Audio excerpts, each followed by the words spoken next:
Hi there. I believe that we are officially live at this point. I'm Jeff Bell, a longtime mental health advocate and an author and somebody who lives with OCD. And I was absolutely thrilled when Rogers reached out and asked if I'd be interested in helping with tonight's event because this is something very special. I think you're going to agree you are in for a real treat. We are about to share a virtual screening of Unstuck, an OCD Kids movie. I've seen this movie at least a couple of times, and each time I'm struck by how powerful it is. I think you will find the same thing tonight. So, in just a minute, we'll start showing the film. It will last about 20 minutes. And then after the film, I'm going to moderate a live panel discussion with Rogers' Dr. Stephanie Eken and Dr. Martin Franklin, as well as Unstuck's very own Sarah Jackson. We'll also be taking your questions, so we encourage you to comment with questions, and we'll do our very best to answer those questions at the end. So without further ado, let's begin the film.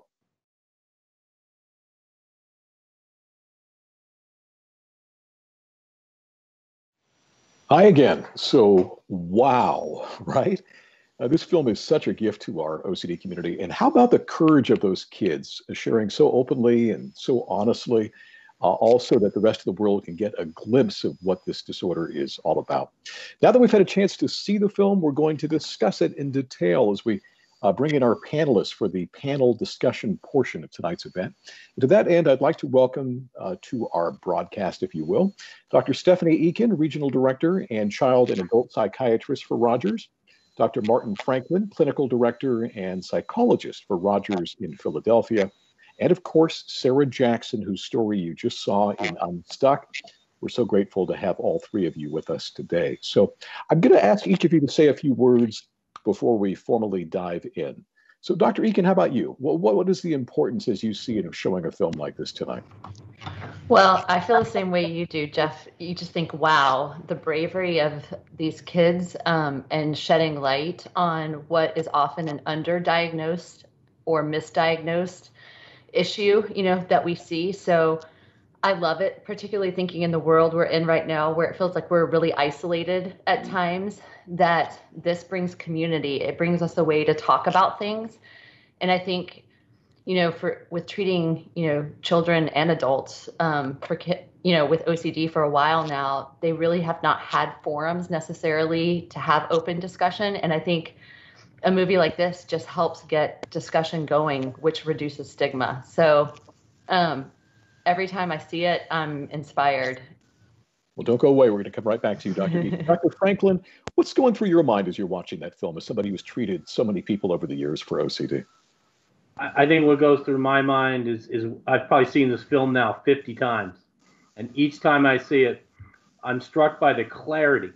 So the clarity of the kid's ability to discuss the OCD, and what I found interesting about it was how different the presentations were. Yet there's these common themes you can see, and the clarity about the treatment. So the kids really understood the treatment so well that they could apply it to the situations that they had going on for themselves then. But you could also get a sense that those kids were now sufficiently informed that if OCD moved on them, which it may, that they would know what to do. And these kids are probably more expert at the treatment than lots and lots of mental health providers. So that's going to serve people well, because I think one of the kids articulated it doesn't ever completely go away, in part because it's part of the human experience. But I think it's really important to recognize it doesn't have to. If you know what to do in response to your obsessions, then you're not beholden to them. Yeah, well put. And we're going to come back to that treatment because it's such an important component of all this. Sarah, let's bring you into the mix. My goodness, you are such a brave young lady. It's been a few years since you recorded this. What's it like to watch it all these years later now, to see your younger self sharing what you did? It's crazy to see how far I've come since all of that has happened. Like, OCD still affects me today, but when we shot those clips, I had just gotten out of like that whole situation, and so I was still like new to this, not being affected by OCD kind of life. And now I'm like looking back on it, I remember so many things are coming back to me about what I went through, but also like how strong I've become because of it. Let me start with a question for you, Sarah, as we kind of move into our question and answer period here. Tell us a little bit about why you wanted to be part of the film and what did you hope to achieve in being a part of the project? And we have to kind of rewind a few years and tell us what your younger self was thinking at that time. Well, I wanted to be a part of this project because sharing my story of OCD is such a big thing to me because there's so many misconceptions about it. Everybody thinks that OCD is just some simple little like perfection disorder, but there's so much more to that. It's like has so much more depth to it, and it's way worse for the sufferer than people usually think. And how it was to me when I was younger, I describe it as my own little personal hell. It kind of took the enjoyment out of everything because I used to love reading, but OCD took the fun out of that. I couldn't do that. I couldn't even have a conversation with my parents. Like, it just got to the point where every part of my life was affected by OCD, and it was horrible. But, yeah. And as you've said, you've come so far. I mean, you are a testament to the power of therapy and doing the hard work of this therapy. Yeah, I didn't really have the most motivation when I first started. But when everything because it's so hard to fight against your own like consciousness of what your mind is telling you to do. But once I got like the right treatment and had like a good community around me that was also going through the same stuff, it was easier to fight against it because we were all in it together. Well, on behalf of everybody watching, let me thank you and the rest of the folks who were part of that film, because you really have given a gift to this community. Dr. Eken, talk, if you would, a little bit about how this movie can help reduce stigma when it comes to OCD, specifically in kids and teens. Yeah, well, I mean, I think having more open discussions, helps with stigma reduction because it reduces discrimination that people can feel. We know that disclosure and people having control of their disclosure. So, Sarah's owning her story. She talked about it in the film. She talks about it now. And that when you have those conversations with other people, right, that leads to reduction in stigma and discrimination, which leads more people to be able to, frankly, engage in treatment and experience what recovery can feel like. So like Sarah and, several of the kids said, OCD doesn't go away, but her life is different now. And so we want other people to do that. So open discussion, when you're owning your story, is a big piece of stigma reduction. So we're thrilled to be able to help people in doing disclosure that's appropriate and comfortable for them in that process. Not only does a film like this help break down stigma, it also addresses misconceptions. And Dr. Franklin, let me ask you to weigh in a little bit here. In fact, I want both of you to weigh in on this, about some of the misconceptions about OCD that people should be aware of and how those misconceptions can negatively impact those who are truly struggling. Sure. Why don't we start with you, Dr. Franklin, and then Dr. Eken will bring you back in for a little bit on that too. Sure. I mean, I think and it was mentioned in the film by several kids. It was just mentioned by Sarah, that if people have a limited understanding of OCD, they tend to minimize it. And they tend, I'm so OCD about such and such, about my room. And the reality is, no, actually, you're not. And by saying that, you're sort of minimizing my own experience and my own stuckness, if you will. I also think there's that perspective where it's being minimized. There's also the perspective that it's so, and this may be more for parents, this is so horrifying what's happening to our family that we can't speak of it. And if we can't speak of it, then we can't do much about it. So I think that anything that can move us towards being able to speak of it, being able to put it out there, being able to share it will help us manage it. And one of the things certainly the last 30 years for me doing this treatment every day is, on the one hand, this can be a devastating disorder that impacts functioning. On the other hand, the good news is we've got some pretty darn effective treatments. And so if we can get people who are suffering towards those treatments, then we have a much better chance to minimize the impact of OCD, and maybe even more importantly, teach kids they can handle just about anything. You can handle this. You're well set up to handle lots of other challenges in your life. This is true. Dr. Eken, you want to add anything to that in terms of misperceptions? Yeah, well, I just think there's, honestly, I'll just add the misperceptions that happen in the mental health world. So, the misdiagnoses is a misperception as well. So minimizing happens often in community, but with treatment providers, they may see something and diagnose it as, a different type of anxiety, or even as someone being psychotic if they don't have insight into their OCD. And so that reduces access to treatment too. So I think that's why we do talk about these things, so that we can make sure that people are getting the right treatment.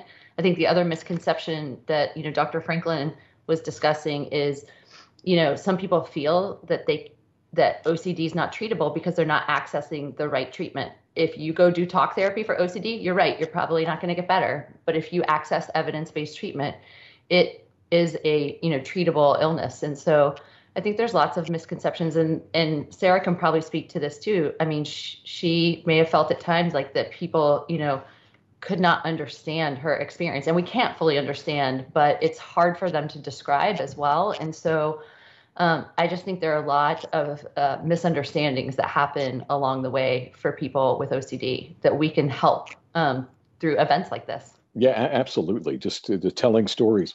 Sarah, I want to ask you about something that Dr. Franklin raised, and I hear this over and over again in my own advocacy, and that is minimizing OCD. And it really tends to be, at least it started out with a younger generation, sort of turning OCD into an adjective. As Dr. Franklin raised, somebody might say, my boyfriend is so OCD about cleaning his car, or so-and-so is OCD about doing her homework.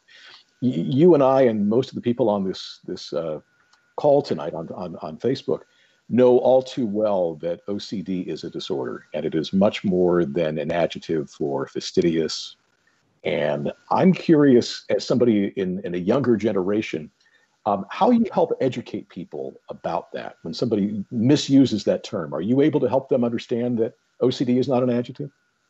Well, in school, I hear it so often, I can't keep track of it all, and I don't want to just be rude to them, because a lot of people are uneducated about this topic, and so just getting after them about it isn't going to educate them. You have to show them resources so they can actually be educated about this. And I even considered showing my English class this documentary, just so they can get a deeper insight on what actually is happening.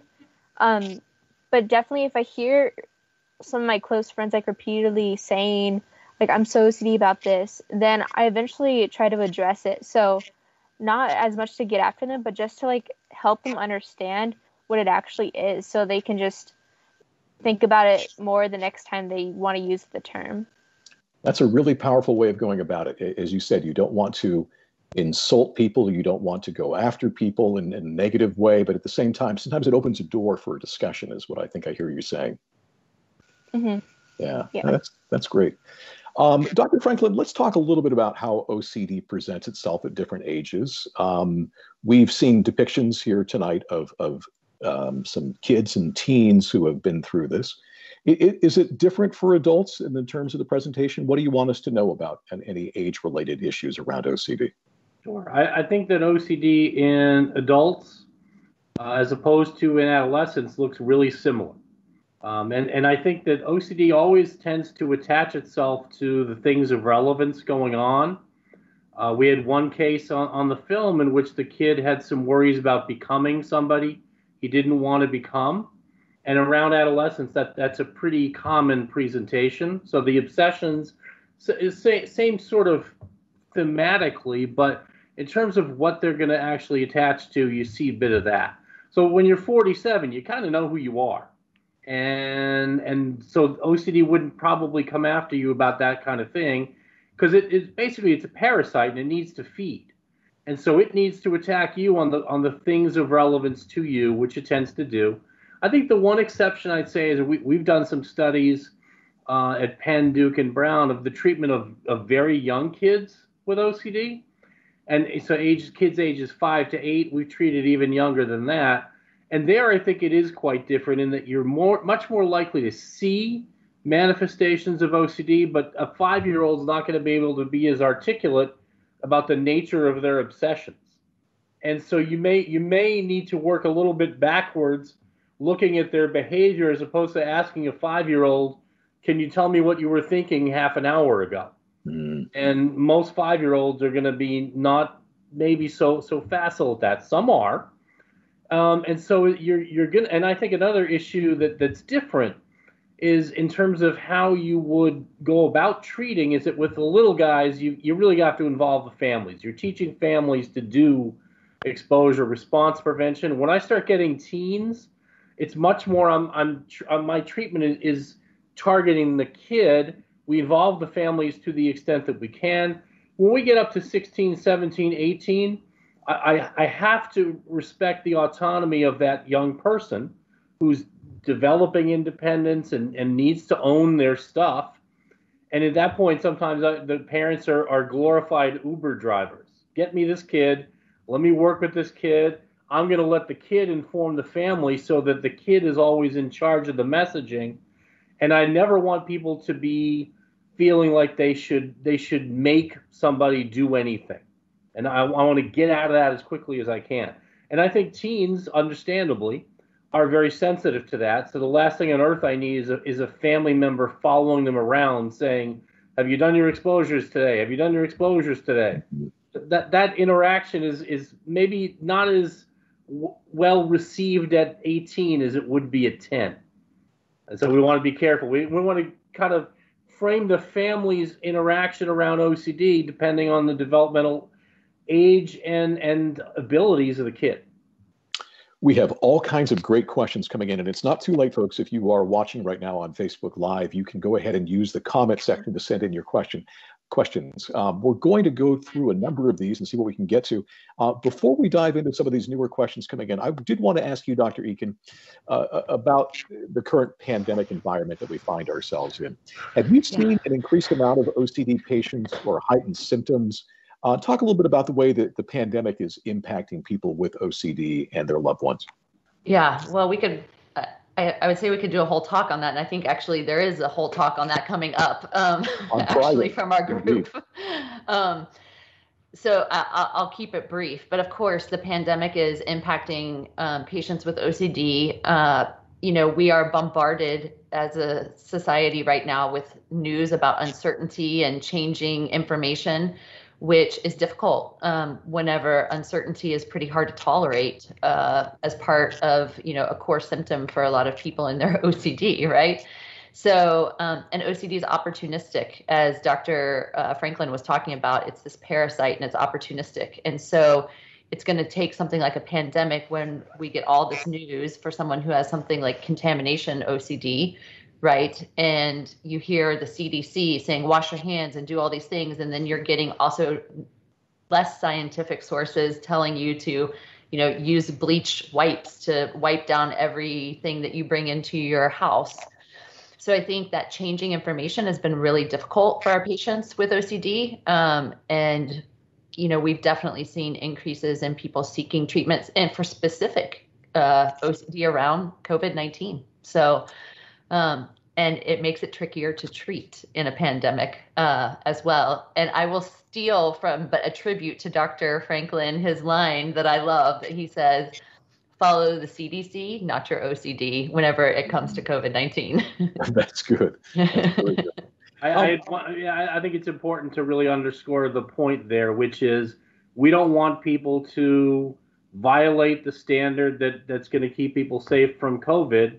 At the same time, I've never heard Dr. Fauci say you should wash for an hour and a half when you come in the house. Right. Or if you drop your pen on your own living room carpet, that now you can't pick it up. Right. 20 seconds. That's it. And that's pretty short if you think about it. Yep. Let's talk a little bit about treatment. I know this can be confusing for people who are new to the OCD community, the difference between exposure response prevention therapy and talk therapy. Um, let's just sort of dive in there and talk about some of the basics of OCD treatment. And either of you two that would like to weigh in on this from a clinical standpoint, let's get going and we'll take it from there. Dr. Franklin? Sure. I'd say that the talk therapies differ from cognitive behavior therapy in that their focus is not always on the present, on what's going on in the here and now, and not so focused on the phenomenology of OCD. So to me, it's fairly straightforward. I need to find out what the obsessions are, what the associated feelings are, what the urges to ritualize are going to look like, what rituals and avoidances people are doing. And then my treatment is fairly straightforward in CBT. I need to teach people to lean into those things that make them uncomfortable and to ultimately reduce and eliminate their compulsions and avoidances. And I think in talk therapy, you can spend a lot of time talking about that, but also of other things. And my feeling is in CBT is time is finite. I have an hour. And if I'm at a higher level of care, I have several hours.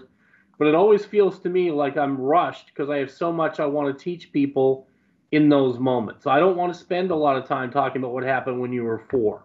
It's delightful. I don't really care. I want to get you right down in the here and now to what is your OCD telling you right now, and how do we combat its effects in terms of it getting fed by you.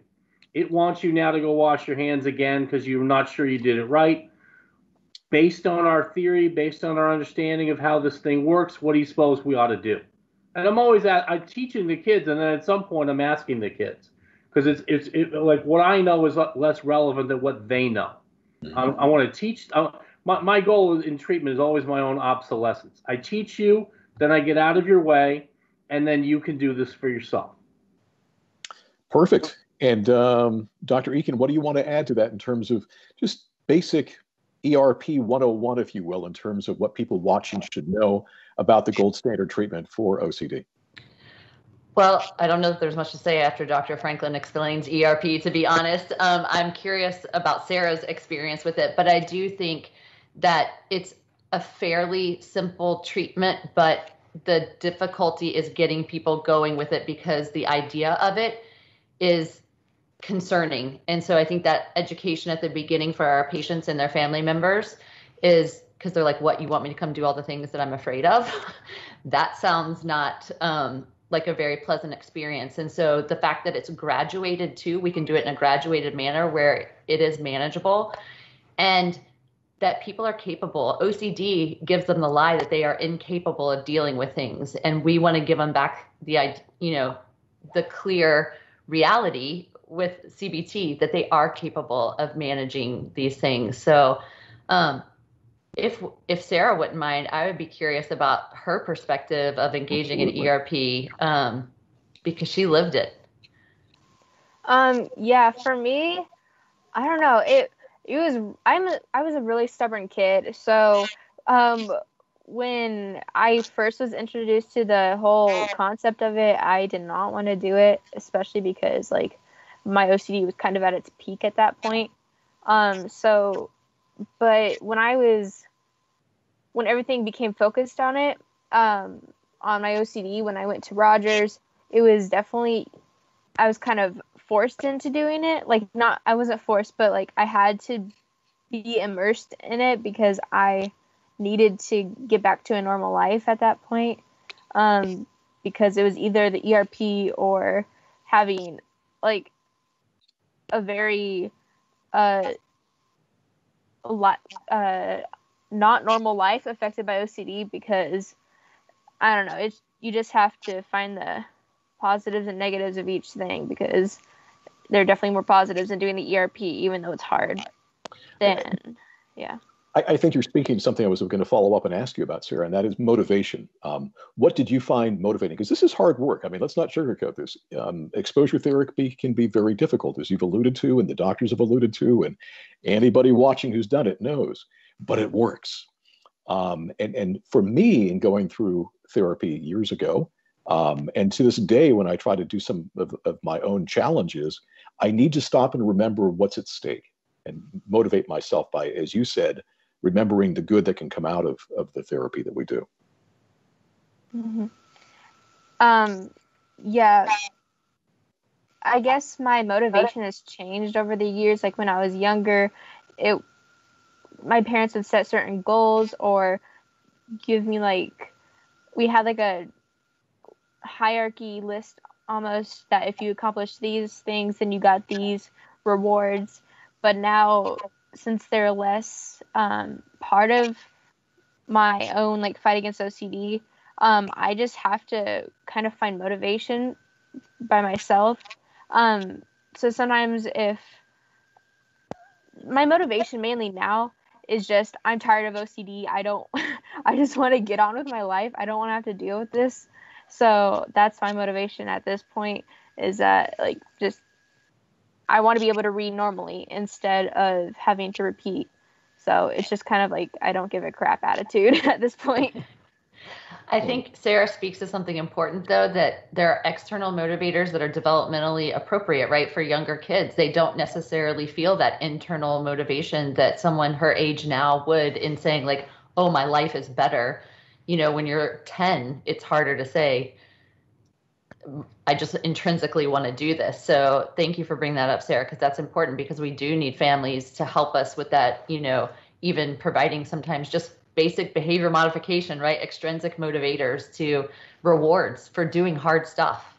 Right, and focusing on the positive of what's getting accomplished rather than the negative. So instead of punishing kids for doing rituals, I want to give them encouragement and rewards and reinforcement for showing up to treatment, for trying, for all those sorts of things and then I can build it out from there as they get better and better at it. I also think there's something that was really interesting, is that this afternoon when I was looking for the Facebook link, I found this sort of odd YouTube video of a guy who's jogging in Utah, and he comes upon a mountain lion in the middle of the trail. And what was fascinating to me, and I thought about this as a metaphor, largely because I wasn't there, but it's a metaphor for me, is the guy starts backing up slowly but surely, but he's always facing the mountain lion. Because if you turn and run from that mountain lion, it's going to catch you. So I want to get people oriented towards looking at it, staring it down, understanding what it's asking me, and not giving it what it wants, which is a good chase. Don't let this thing chase you. It's faster than you are. We have so many good questions and so little time left. Let me jump through a couple of these. I'm going to consolidate a few that have come in from parents who are asking about, A, at what age can you diagnose a child? And B, how do you have a conversation with a child about what he or she is going through?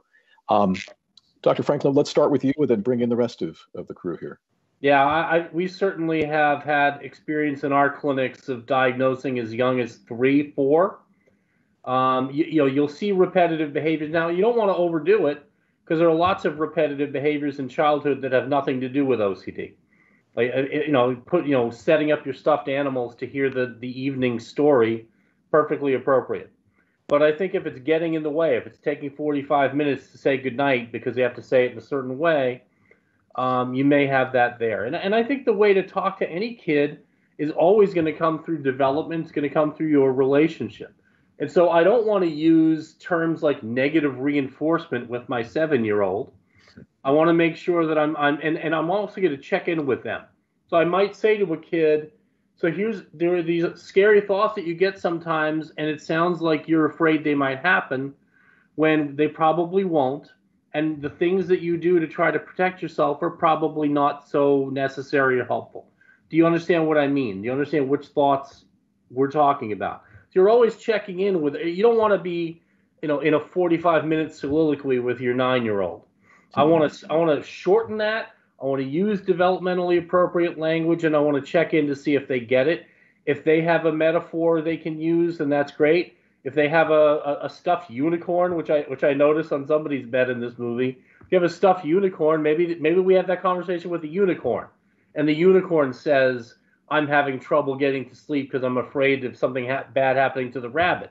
And so you can make that case, and you can probably find a way for and you know your kid better than anybody.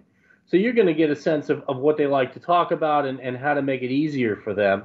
But in the end, it's going to be frank, matter of fact, stay away from technical language. And also another thing to stay away from is what's going to happen when you're 45. I had a kid once who he's in an intake, he's 10, and his dad understandably is upset about what's happening and turns to the kid in the middle of the intake and says, "Don't you realize this is going to affect you, whether or not you can go to college?" Oh. And the kid's response, which I loved, he goes, "What's college?" Like, we got to bring that now into the here and now for kids to understand as best we can. Well, let's bring Sarah back here because Sarah is the younger member of our team here. Any thoughts in terms of how adults talk to you, what worked and what didn't work when you were even younger, about your OCD, what you were looking for? I'm trying to think. When I was younger, the things that didn't work, well, things that did work were kind of just being immersed in the community at Rogers with everybody else. It was like homework. We all had to do it. But when I'm the only person that has to do it in my family, when I'm back home, it was harder. And especially now, if I were given exposures, I don't really want to do it because I'm stubborn and I have other things to do in my life.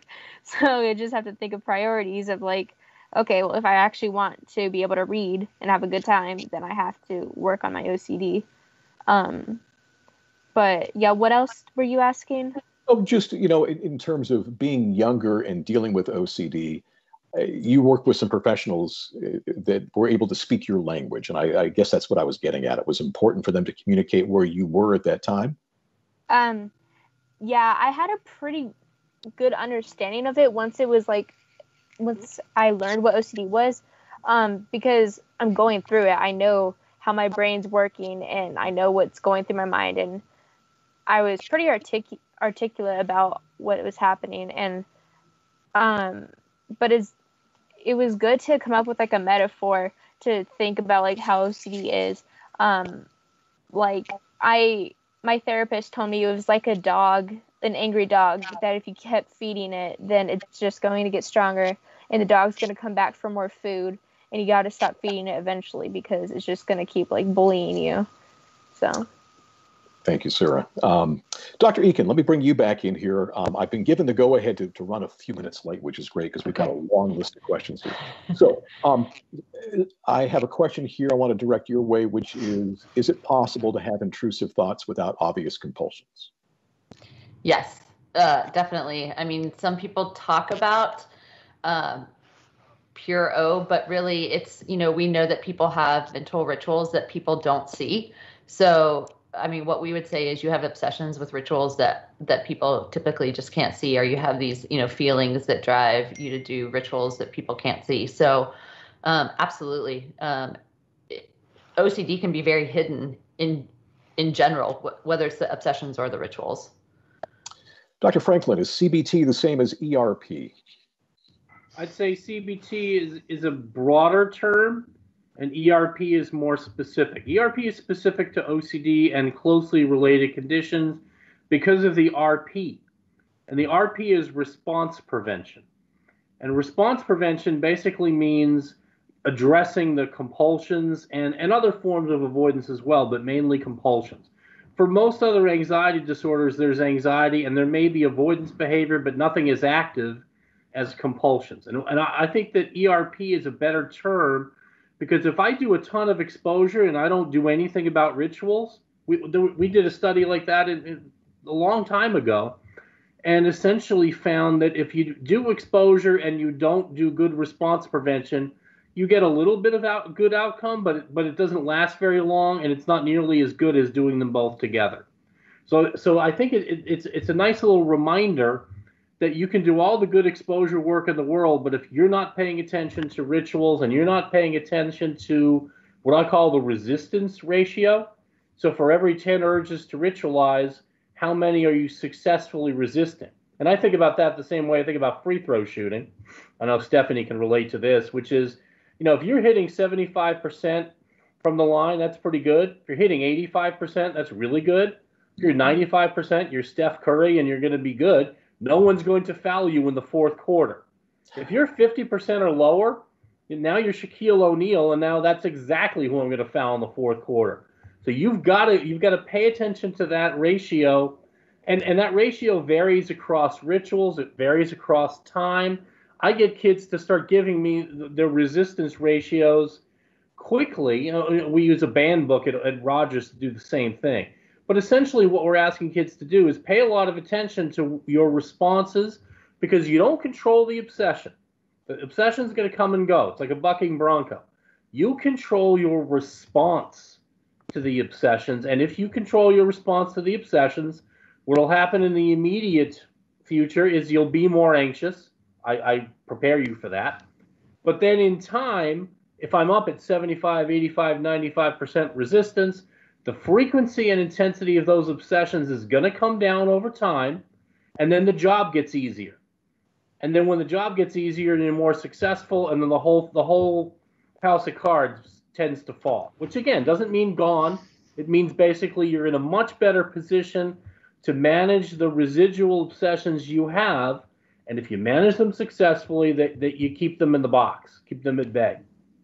Jeff, can I just make a point about CBT and ERP really quick from a treatment standpoint when families are looking for treatment? Because a lot of therapists do CBT, and that does not mean that they do ERP. So if your loved one has OCD, you need to find a therapist who does ERP. So people can do CBT. They might focus a lot on thinking errors, the cognitive piece. ERP is really, I always say it's big BT. When it comes to ERP, we're going after behavior. And if they don't know how to do ERP, they may be a great general CBT therapist, but they have to know how to do ERP for you to get the appropriate treatment for OCD. So I just really like to make that distinction. Great points all the way around. Sarah, I want to bring you in for the final question here, and I'm just going to broaden the question that came in. Somebody asked, how can I help siblings understand their sibling with OCD? Let me broaden that and just ask you, Sarah, to talk about how you've helped family members, friends, strangers through your advocacy. How do you best help people understand what OCD is about? Well, my family has a pretty good idea of what OCD is, because when it was at its peak, they were completely involved in it because I made them part of it with my rituals.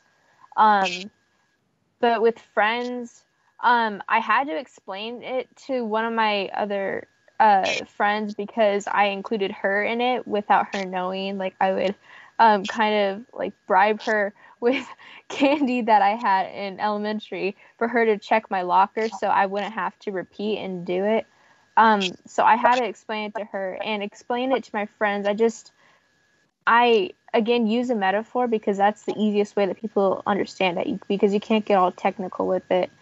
But I just explain it basically as like my mind's a video game and there's a glitch. Not like it's a bad thing, but like there's a glitch that causes it to want to repeat things. And if you give in to that, then it's just going to get harder.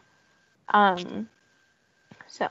And Sarah, we started, and we're going to wind things down here. So before we let you go, first of all, thank you for your participation in the movie. Thank you for participating today.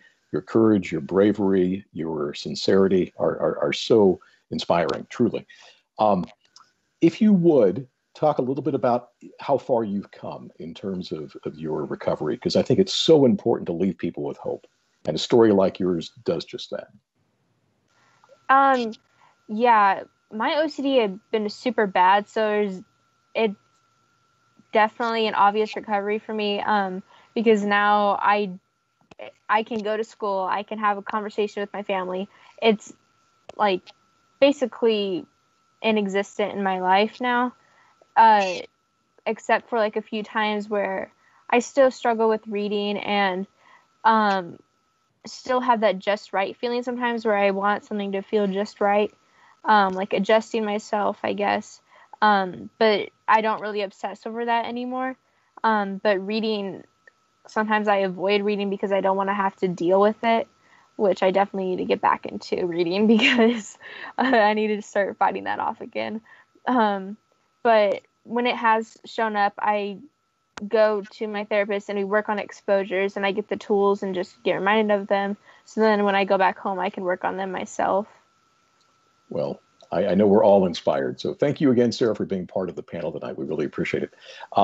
Doctors Franklin and Eken, I need you each for 30 seconds to share any closing thoughts, but we're really pushing the clock a little bit here. So Dr. Eken, you first, final thoughts?